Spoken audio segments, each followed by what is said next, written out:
सीधे आपको लिए चलते हैं।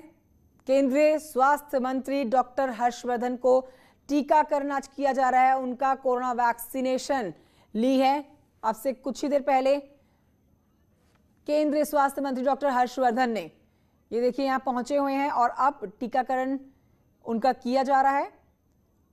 कल प्रधानमंत्री नरेंद्र मोदी ने टीका लगवाया और आज एक के बाद एक शाम को रक्षा मंत्री राजनाथ सिंह को टीका लगना है कोरोना का। और अब इस समय जो आप तस्वीरें देख रहे हैं, सीधी तस्वीरें दिल्ली से आती हुई, जहां पर स्वास्थ्य मंत्री, केंद्रीय स्वास्थ्य मंत्री डॉक्टर हर्षवर्धन को टीका लगाया जा रहा है कोरोना वैक्सीन का। और आपको यहां जानकारी दें, डॉक्टर हर्षवर्धन ने कल ही कहा था कि कोरोना वैक्सीन से किसी भी तरह की कोई हानि नहीं हो रही है। इसके 2 डोज देश से कोरोना से मुक्त कराएंगे। स्वास्थ्य मंत्री का वैक्सीनेशन चल रहा है। डॉक्टर हर्षवर्धन ने वैक्सीन लगवाई है। तो अब से कुछ ही क्षण पहले डॉक्टर हर्षवर्धन, केंद्रीय स्वास्थ्य मंत्री, कोरोना वैक्सीन उन्होंने लगवाई है। और कल आपने देखा था, कल एक बड़ा संदेश पूरे देश में गया था जब प्रधानमंत्री नरेंद्र मोदी सुबह सुबह 6 बजे एम्स पहुंचते हैं और कोरोना का टीकाकरण करवाते हैं, जिसके बाद से ही एक के बाद एक मोदी मंत्रिमंडल से तस्वीरें सामने आ रही हैं कोरोना वैक्सीन लगवाने की मंत्रियों की तरफ से। आज शाम को आप देखेंगे रक्षा मंत्री राजनाथ सिंह भी वैक्सीन लगवाने वाले हैं। तो वहीं दूसरी तरफ आप अभी जो तस्वीरें देख रहे हैं, ये केंद्रीय स्वास्थ्य मंत्री डॉक्टर हर्षवर्धन की तस्वीर, जिन्होंने कोरोना वैक्सीन लगवाई और इन्होंने ये संदेश दिया, साथ ही अपील भी की पूरे देशवासियों से कि आगे बढ़ें और बिना किसी हिचक के, बिना किसी डर के कोरोना का टीकाकरण करवाएं। ये देखिए 2 तस्वीरें आपके टेलीविजन स्क्रीन पर, बेहद एक्सक्लूसिव तस्वीर, जिसमें केंद्रीय स्वास्थ्य मंत्री डॉक्टर हर्षवर्धन और दूसरी तरफ कल सुबह सुबह बिना किसी को जानकारी दिए प्रधानमंत्री नरेंद्र मोदी अचानक से जब एम्स पहुंच गए और वहां पर सब प्रधानमंत्री को देखकर हक्के बक्के रह गए और उन्होंने सुबह सुबह कोरोना का ये वैक्सीनेशन करवाया, जिससे पूरे देश के अंदर ये मैसेज गया कि जो लोग भ्रम फैला रहे हैं, कोरोना वैक्सीन को गलत बता रहे हैं, स्वास्थ्य के लिए हानिकारक बता रहे हैं, वो लोग अब अपना मुंह बंद रखें और अब देखें कि देश के प्रधानमंत्री खुद कोरोना का वैक्सीन लगवा चुके हैं। और इसी तरह से अपील भी प्रधानमंत्री नरेंद्र मोदी की तरफ से की गई कि जल्द से जल्द सब लोग पहला डोज लेने के बाद दूसरा डोज लेने के लिए केंद्रों पर पहुंचे।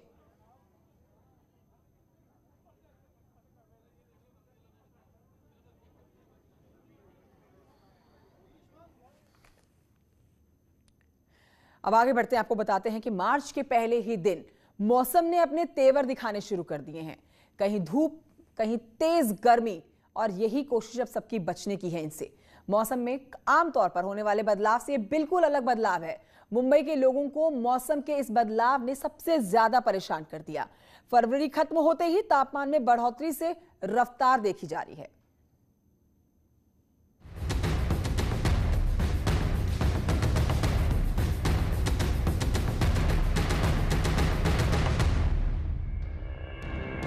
मार्च के पहले ही दिन मौसम ने अपने तेवर वाले इरादे जाहिर कर दिए हैं।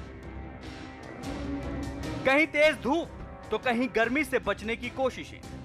यह मौसम में आमतौर पर होने वाले बदलाव से बिल्कुल अलग है। मुंबई के लोगों को मौसम के इस बदलाव ने सबसे ज्यादा परेशान कर दिया है। फरवरी खत्म होते ही तापमान ने बढ़ोतरी से रफ्तार पकड़ ली। मुंबई में पारा 28 फरवरी को 37 डिग्री तो 1 मार्च को 32 डिग्री रिकॉर्ड किया गया। मौसम विभाग के मुताबिक इस हफ्ते मुंबई सहित पूरे कोंकण रीजन में पारा और ऊपर जा सकता है। मुंबई में साथ में पूरे कोंकण में हम लोग देख रहे हैं कि जो मैक्सिमम दिन का टेम्परेचर है बढ़ चुका है और लास्ट वीक तक, मतलब लास्ट 4-5 दिनों तक वो 35 के करीब ही रहा है। तो इसका मुख्य कारण है कि देरी से सी ब्रीज इफेक्ट होता है। वो ऑनसेट होने के लिए, मतलब सेट होने के लिए टाइम लगता है, देर हो जाती है, तब हमेशा मुंबई में टेम्परेचर राइज होता है। मुंबई में अचानक बढ़ती गर्मी इसलिए चिंता का विषय है क्योंकि ये समुद्री क्षेत्र है। यहाँ अक्सर ज्यादा गर्मी नहीं पड़ती, लेकिन इस बार लोग सूरज की तपिश से बचने के लिए जुहू चौपाटी का रुख कर रहे हैं। बढ़ती गर्मी से बचने के लिए कोई कपड़े से मुंह ढक रहा है तो कोई छतरी लेकर तेज धूप से बचने की कोशिश कर रहा है। झुलसाती गर्मी से राहत पाने के लिए लोग बड़ी संख्या में समुद्र में गोते लगाते दिखे। फरवरी का महीना खत्म होते ही मुंबई में पारा तेजी से बढ़ने लगा है, जहां पर रविवार को पारा 37 डिग्री टेम्परेचर तक पहुंच गया था। वहीं आज का तापमान जो है वो करीब 35 डिग्री बताया जा रहा है। आम मुंबईकर जो है वो काफी परेशान हो रहे हैं। मौसम वैज्ञानिकों के मुताबिक गर्म और बिना नमी वाली उत्तरी पश्चिमी हवाओं की वजह से कोंकण रीजन में गर्मी बढ़ रही है। मुंबई में बढ़ती गर्मी की वजह पर गौर कीजिए। मुंबई में 15 फरवरी तक हल्की ठंडक रहती है। 15 फरवरी के बाद तापमान बढ़ने लगता है। पूर्वी हवाएं उत्तर पश्चिमी हवाओं को रोकती हैं। हवाओं के रुख के हिसाब से मौसम अनुकूल होने में वक्त लगता है। गर्मी बढ़ाने वाली उत्तर पश्चिमी हवाएं ज्यादा सक्रिय हैं। इसी वजह से मुंबई के तापमान में बढ़ोतरी हो रही है। हम लोग देख सकते हैं मुंबई में बहुत ज़्यादा फरवरी 15 तक हम लोग देख सकते हैं कि जो ठंडी महसूस की जाती है, अभी वो ठंडी ख़त्म होने जा रही है। मुंबई में जनवरी और फरवरी के महीने ही सिर्फ ठंडी के दिन माने जाते हैं और अभी जो आ रहा है 24-25, इसका मतलब है कि हम लोग ठंडी ख़त्म होके हम लोग ग्रीष्म ऋतु की तरफ जा रहे हैं। मुंबई के मरीन ड्राइव पर तापमान 35 डिग्री रिकॉर्ड किया गया। मुंबई के मौसम विभाग का अनुमान है कि मार्च में पारा 40 डिग्री तक पहुंच सकता है। ऐसे में लोगों को बढ़ती गर्मी के हिसाब से सतर्क रहने की जरूरत है। फेब मार्च में मौसम प्लेजेंट रहता है, पर अभी ऐसा लग रहा है कि इतनी ज़्यादा गर्मी और ह्यूमिडिटी लग रही है कि मतलब कि अब घर पे रह के भी इशू है, बाहर जाएं तो भी मतलब कि इतना ह्यूमिडिटी है कि अब ज़्यादा देर तक यहाँ पे बैठ नहीं सकते। और हम लोग अभी मरीन ड्राइव पे आए हैं, इसीलिए सोच के आए हैं कि थोड़ा हवा है, थोड़ा अच्छा लगे, बट अभी देखिए कितना पसीना है।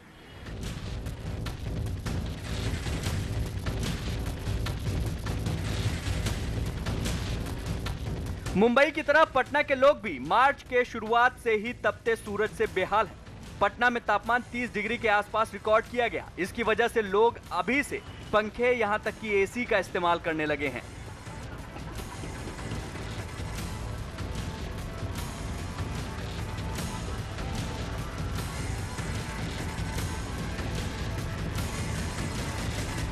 सूरज तपता, धरती जलती, गर्म हवा जोरों से चलती। मार्च महीने के पहले सप्ताह में पहले दिन 4 बजे तापमान 30 पहुंच गया है, जिसके चलते लोगों की परेशानियां बढ़ने लगी है। आमतौर पर पहले 30 तापमान मार्च के महीने में नहीं पहुंचता था। पटना में होली से पहले ही मई जून जैसी गर्मी पड़ने लगी है। सुबह 9 बजे से शाम 4 बजे तक लोग तेज धूप से परेशान हैं।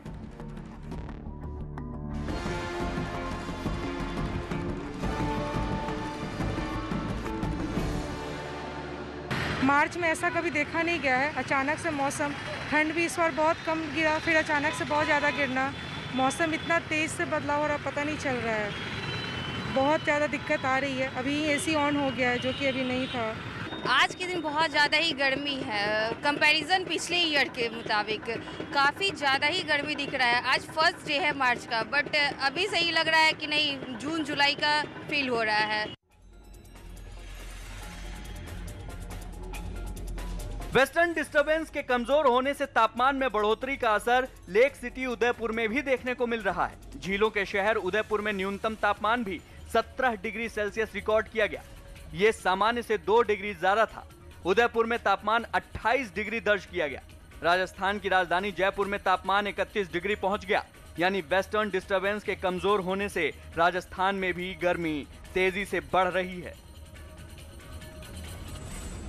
फरवरी का महीना खत्म हुआ है, पहली मार्च है, लेकिन सूरज आग उगल रहा है। गर्मी से लोग बेहाल है और गन्ने की मशीनें आप देखिए कि पहली मार्च को ही नज़र आने लग गई है यहाँ पर। और अभी से आप देखिए कि किस तरीके से गर्मी से जो लोग परेशान हैं। हर बार गर्मी से जो परेशानी होती है तो सबसे राहत देने का काम करता है गन्ना। अब आपको दिखाते हैं कि वेस्टर्न डिस्टर्बेंस यानी भूमध्य सागर से आने वाली हवाओं के कमजोर होने से गंगा पर कैसा प्रभाव पड़ा। वैज्ञानिकों के मुताबिक वाराणसी में गंगा घाट से नदी का जल फरवरी में ही करीब 50 फीट दूर चला गया है। फरवरी में पहली बार ऐसा हुआ कि गंगा का पानी घाटों से इतना दूर चला गया। आमतौर पर ऐसा अप्रैल में होता है, यानी यहाँ अप्रैल वाली गर्मी फरवरी के आखिरी हफ्ते से ही पड़ने लगी थी। इसी तरह उत्तराखंड का बुरांश फूल भी मौसम में अचानक बढ़ी गर्मी का सबूत दे रहा है। वेस्टर्न डिस्टर्बेंस के कमजोर होने की वजह से उत्तराखंड का ये फूल जनवरी में ही खिलने लगा, जबकि आमतौर पर यह मार्च में खिलता है। वेस्टर्न डिस्टर्बेंस की कमजोरी से गर्मी देश के आधे से ज्यादा राज्यों में करीब 2 हफ्ते से अपने प्रचंड रूप में दिख रही है। मौसम वैज्ञानिकों को उम्मीद है कि मार्च के दूसरे हफ्ते में भूमध्य सागर में कुछ मौसमी बदलाव हुए तो वहां से आने वाली हवाएं ताकतवर होकर कुछ राहत दे सकती हैं। बढ़ते हैं आगे, चीन की बात करते हैं। चीन की सेना ने दक्षिण चीन सागर में अमेरिकी युद्धपोतों की मौजूदगी के बीच में युद्धाभ्यास करके इलाके में तनाव बढ़ा दिया है। पीपल्स लिबरेशन आर्मी ने समुद्र में जंगी जहाजों से सैकड़ों मिसाइलें दागी हैं, वो भी उस वक्त जब अमेरिका की सबसे घातक एटमी पनडुब्बी USS ओहियो इस पूरे इलाके में लगातार गश्त कर रही थी।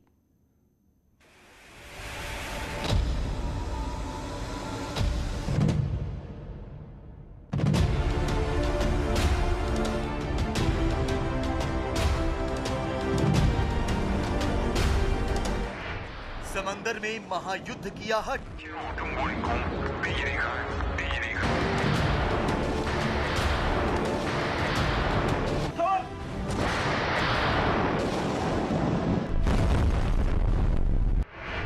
मिसाइल गेम खेलते शी जिनपिंग।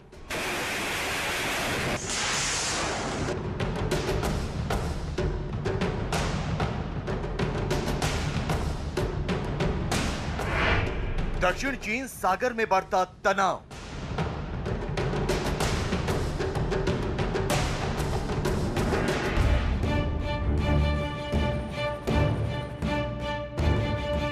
दक्षिण चीन सागर की शांत लहरें अब उबाल मारने लगी हैं। युद्धपोतों, पनडुब्बियों और लड़ाकू विमानों की मौजूदगी इस इलाके में लगातार बढ़ते तनाव का सबूत है। चीन की दादागिरी और मनमानी ने दक्षिण चीन सागर को जंग का मैदान बना दिया है। एक ऐसा अखाड़ा बना दिया है जहां किसी भी वक्त विनाश वाला युद्ध छिड़ सकता है, जहां से किसी भी वक्त तबाही के बादल पूरी दुनिया को अपनी आगोश में ले सकते हैं। चीनी सेना ने दक्षिण चीन सागर में अमेरिकी युद्धपोतों की मौजूदगी में युद्ध अभ्यास करके उस पूरे इलाके में तनाव बढ़ा दिया है। चीनी सेना लगातार अपने जहाज़ों से मिसाइलें दाग रही हैं और ऐसा तब हो रहा है जब उस इलाके में अमेरिकी पनडुब्बियां लगातार गश्त कर रही हैं।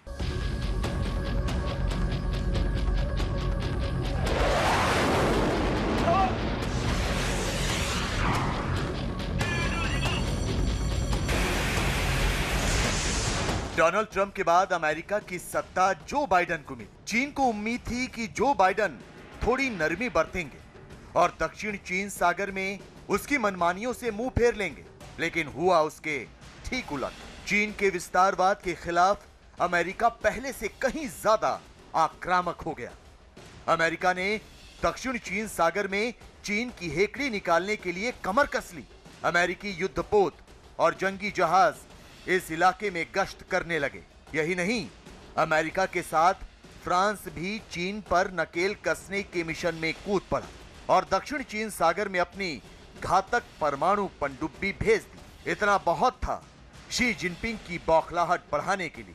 लिहाजा दक्षिण चीन सागर में अपनी ताकत का एहसास कराने के लिए चीन की पीपल्स लिबरेशन आर्मी की दक्षिणी थिएटर कमान ने समुद्र में दुश्मनों पर मिसाइलों से हमला करने का अभ्यास किया।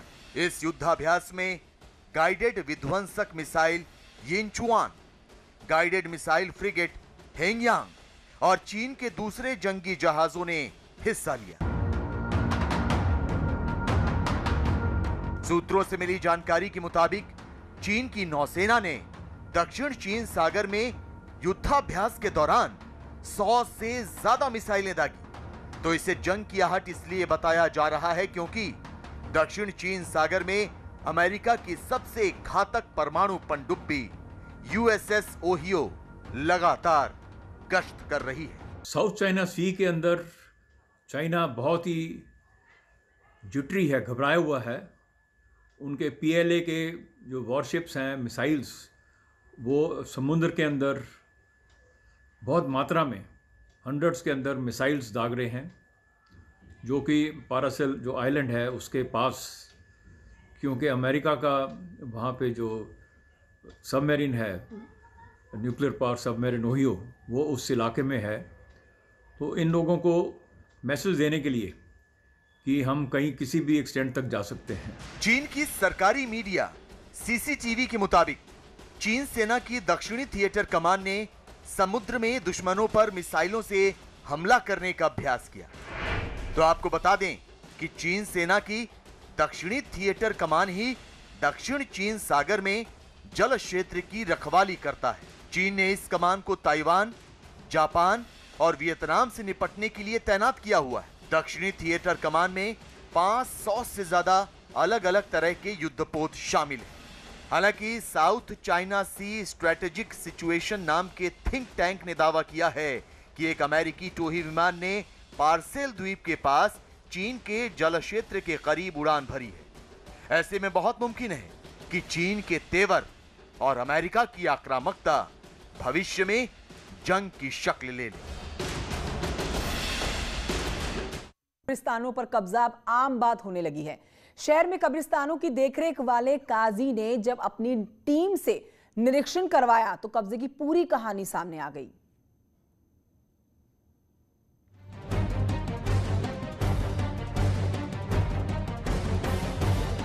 यह है कानपुर शहर का कब्रिस्तान। अब इस कब्रिस्तान में कब्र से ज्यादा जिंदा लोगों के लिए मकान बन गए हैं।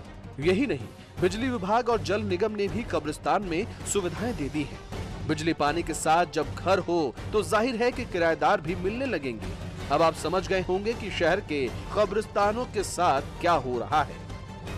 जी हाँ, कब्रिस्तानों पर इंसानों का कब्जा होने लगा है।